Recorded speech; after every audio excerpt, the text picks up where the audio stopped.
tenter-tenter kita itu luar biasa. Mari bergabung bersama. Oke, selamat datang di Bimbel Staret. Kali ini kita akan membahas tentang materi segi 3 dan segi 4 di pelajaran kelas 7 SMP. Nah, kita mulai segi 3 dan segi 4. Yang pertama kita bahas dulu segi 3. Nah, segi 3 itu apa?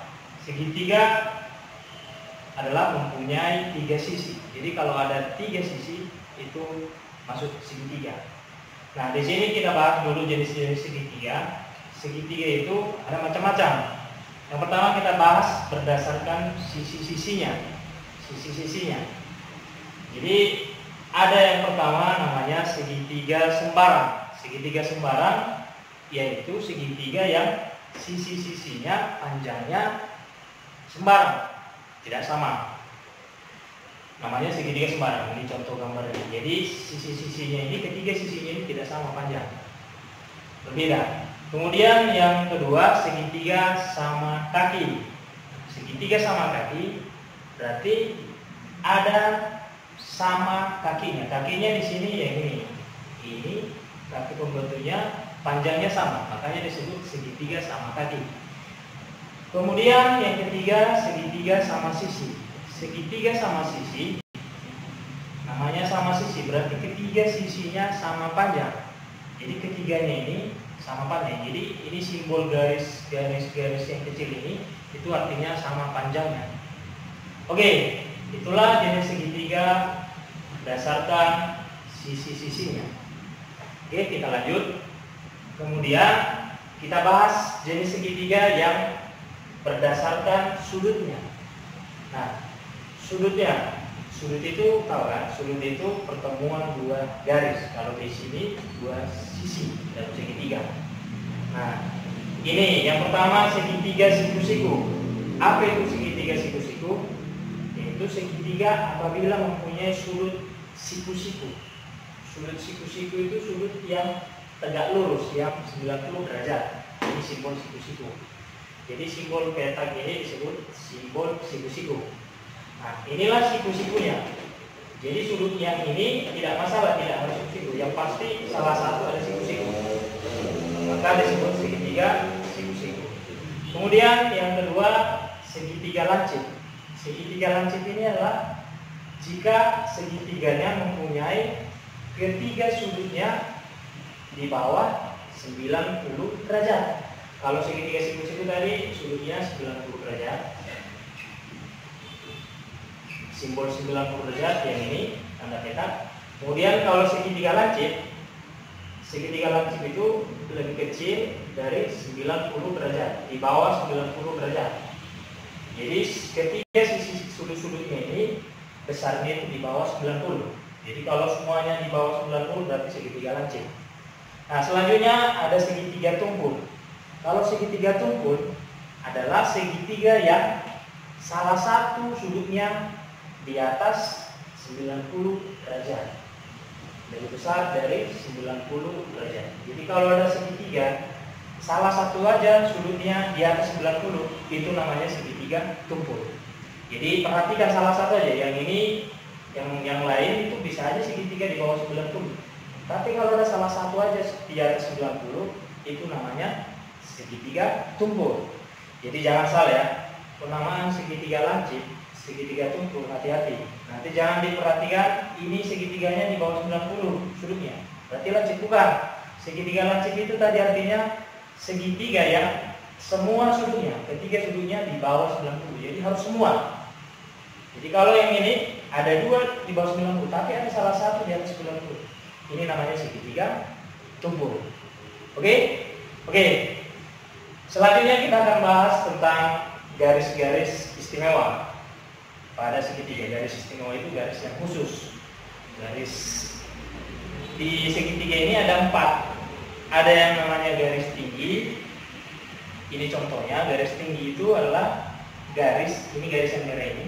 Garis tinggi, garis yang ditarik dari salah satu titik sudut. Ditarik dari salah satu titik sudut dan tegak lurus terhadap sisi di depannya. Jadi kalau di sini dia garis tingginya yang ini, karena ini sisi depannya. Jadi intinya harus tegak lurus garis ini.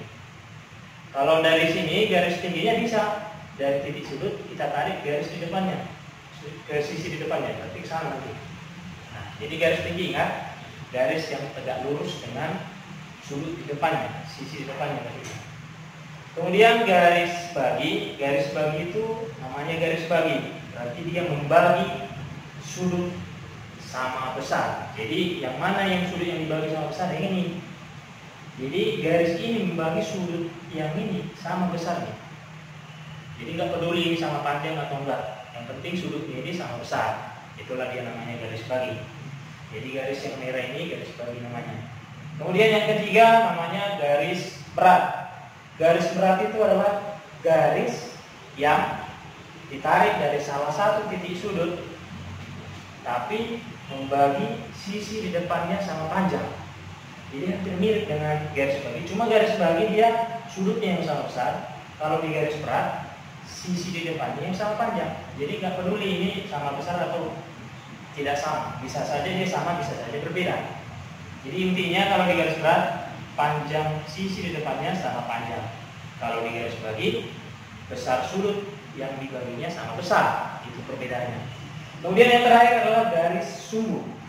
Oke, garis sumbu itu adalah garis yang membagi salah satu sisi sama panjang dan tegak lurus. Jadi garis itu harus tegak lurus dengan sisi yang dibagi. Ini contohnya. Jadi garisnya itu tidak harus dari titik sudut, bisa saja dia tidak melalui titik sudut. Yang pasti garisnya harus tegak lurus dan membagi sisinya sama panjang. Oke, jadi jangan nanti disamakan garis sumbu dengan garis berat. Kalau garis berat tadi harus dari titik sudut, kalau garis sumbu tidak harus dari titik sudut. Yang pasti dia membagi sisinya sama panjang dan tegak lurus dengan sisi yang dibaginya. Itu dia kuncinya. Oke, paham ya? Garis bagi, garis tinggi, garis berat, garis sumbu. Oke, itu harus paham. Itu yang sering keluar di ujian. Kemudian di segitiga kita juga mengenal namanya teorema Pythagoras. Nah, ini teorema Pythagoras ini udah biasa ini. Ini di kelas 6 SD sudah pernah dipelajari. Nah, teorema Pythagoras ini adalah hanya berlaku khusus segitiga siku-siku. Jadi untuk segitiga yang bukan siku-siku tidak berlaku yang ini. Oke, segitiga siku-siku tadi ciri-cirinya ada salah satu sisinya 90 derajat. Nah, ini 90 derajat. Ini simbol 90 derajat. Oke, berarti kita mengenali dulu apa itu teorema Pythagoras. Teorema Pythagoras ini ada rumusnya. Nah, perhatikan. Dalam teorema Pythagoras ada sisinya AC, ada sisinya AB, ada sisinya BC. Nah, rumus teorema Pythagoras AC kuadrat sama dengan AB kuadrat tambah BC kuadrat. Jadi perhatikan ya, AC-nya itu adalah garis miring, sisi miring maksudnya. Sisi miring itu mengenali sisi miring, perhatikan aja sudut sikunya. Bisa aja nanti segitiga ini posisi siku-sikunya tidak di sini. Jadi jangan anggap kalau dia posisi miring itu udah pasti miring. Jangan. Jadi mengenali sisi miringnya itu di depan sudut siku. Itulah sisi miring. Oke. Nah, kalau sisi yang bukan miring, rumusnya seperti ini. BC kuadrat, ini sisi yang bukan miring. Jadi yang bukan miring, miring tadi ini, karena di depan sudut siku. Jadi kalau yang bukan miring, rumusnya pengurangan. BC kuadrat sama dengan AC kuadrat dikurang AB kuadrat. AC kuadrat dikurang B, itulah BC. Nah, kalau AB pengurangan, ingat ya, yang bukan miring dia pengurangan. AB kuadrat berarti pengurangan ya, AC kuadrat dikurang BC kuadrat, ini rumusnya. Jadi yang penjumlahan ini pengurangan. Penjumlahan kenali kalau penjumlahan kalau ditanya sisi miringnya. Kalau bukan sisi miring ditanya berarti pengurangan. Hati-hati, jangan salah menggunakan rumus. Nih, boleh nanti ditandai rumus ini. Ini rumus penting, jangan salah-salah penggunaannya. Pada saat kapan dia dikurangi, pada saat kapan dia dijumlahkan harus bisa diperhatikan, dibedakan. Oke, teorema Pythagoras aman. Kita lanjutkan dengan jumlah sudut dalam segitiga. Oke, kita tahu kalau dalam segitiga itu ada 3 sudutnya. Ini ada 3 sudut ini, sudut yang pertama, sudut yang kedua, ini sudut yang ketiga. Ada 3 sudutnya. Dan misalkan seperti ini. Nah, jumlah sudutnya ini ketiga itu jumlahnya 180 derajat. Itu sudah rumus ya. Jadi sudut A ditambah sudut B ditambah sudut C jumlahnya 180. Nanti di soal bisa aja soalnya sudut C-nya diketahui, sudut B-nya diketahui, sudut A-nya tidak diketahui. Nah, bisa kita cari dengan rumus total penjumlahan sudutnya itu harus 180 derajat. Itu nanti di. Jadi perhatikan ya, itulah jumlah sudut dalam segitiga. Kemudian selanjutnya luas dan keliling segitiga. Jadi segitiga itu punya luas dan juga punya keliling. Luas segitiga itu ini sudah biasa ya. Luas segitiga rumusnya ini setengah alas kali tinggi. Nah, hati-hati membedakan alas dengan tinggi. Alas itu tegak lurus dengan tinggi. Misalnya di sini mana tingginya? Tingginya itu kita tarik aja garis tinggi, nggak tadi garis tinggi ya. Tarik aja garis dari salah satu titik, tapi tegak lurus dengan sisi di depannya. Berarti inilah tegak lurus. Berarti kalau di sini alasnya AB, berarti tingginya ini garis merah. Jadi nanti kalau ditanya luas, alas dikali tinggi berapa panjangnya ini. Kalau nanti di soal nggak diketahui tingginya, bisa kita gunakan rumus Pythagoras. Nanti segitiga yang seperti ini, saya itu dikuasai. Kemudian untuk sisi-sisi kelilingnya, panjang keliling itu bisa dihitung dengan menjumlahkan ketiga sisi. Jadi keliling itu AB tambah AC tambah BC. Itulah dia rumus kelilingnya. Oke, contoh segitiga. Yang pertama ini. Kita baca dulu soalnya. Diketahui segitiga ABC titik D berada pada perpanjangan AC. Nah, kita langsung gambarkan biar gampang. Jadi saya buat segitiga. Kita buat aja segitiga sembarang, bebas. Nah, misalkan program segitiga ini seperti ini. Nah, misalkan seperti ini, sembarang ya. Ini kita buat B, ini A, B, C. Oke, kita gambar dulu sembarang. Titik D berada pada perpanjangan AC. Nah, titik D berada pada perpanjangan. Kalau namanya perpanjangan, berarti kita panjangkan AC-nya. Nah, kita panjangkan. Nah, ini tadi AC. Kita panjangkan. Ya harus lurus ya. Namanya perpanjangan. Kita perpanjang. Nah, jadi perpanjangan AC ini lurus. Di perpanjangannya inilah titik D. Katakanlah di sini D. Ini. Jadi dia berada pada perpanjangan AC. Sedemikian sehingga sudut BCD sama dengan 60 derajat. Sudut itu ingat ya, kalau menentukan sudut yang di tengahnya yang perhatikan. BCD berarti sudut yang dimaksud yang di tengah ini yang C. Ini BCD berapa tadi? 60 derajat. Berarti ini besarnya 60 derajat. Ini 60 derajat. Inilah sudut 60 derajat. Jika besar sudut CAB, ya, CAB berarti nanti di A. Lihat CAB-nya, CAB berarti yang di sini maksudnya ya. CAB ini sudutnya berapa? 30 derajat. Nah, inilah sudut yang dimaksud CAB. CAB ini 30 derajat.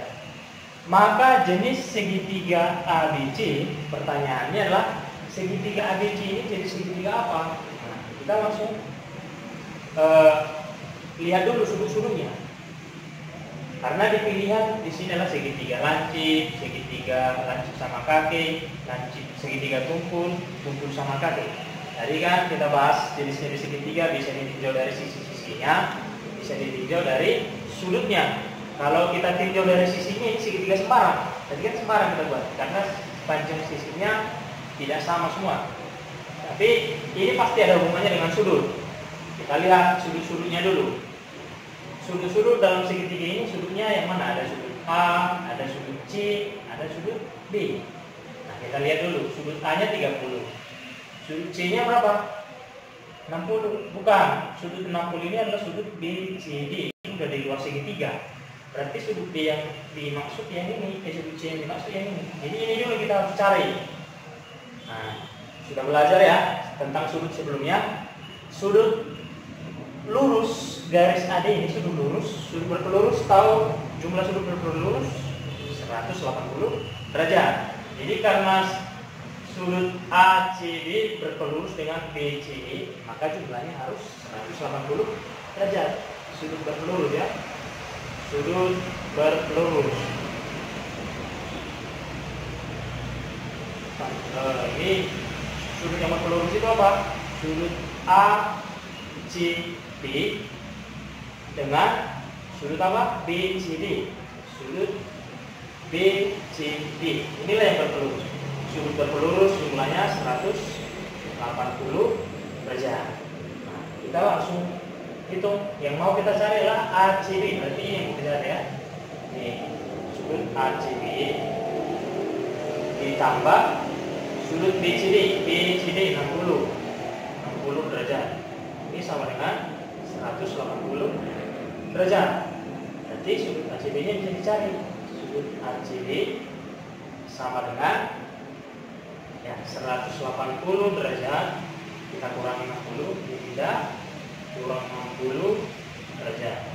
Berarti sudut ACB sama dengan 180 kurang 60 120 derajat. Berarti sudut yang ini besarnya 120 derajat. Nah, ini 30, ini 120. Berarti sudut D-nya berapa? Ingat tadi konsep sudut dalam segitiga. Tadi kita udah belajar ya. Konsep dalam sudut segitiga, jumlah sudut segitiga berapa jumlahnya? 180.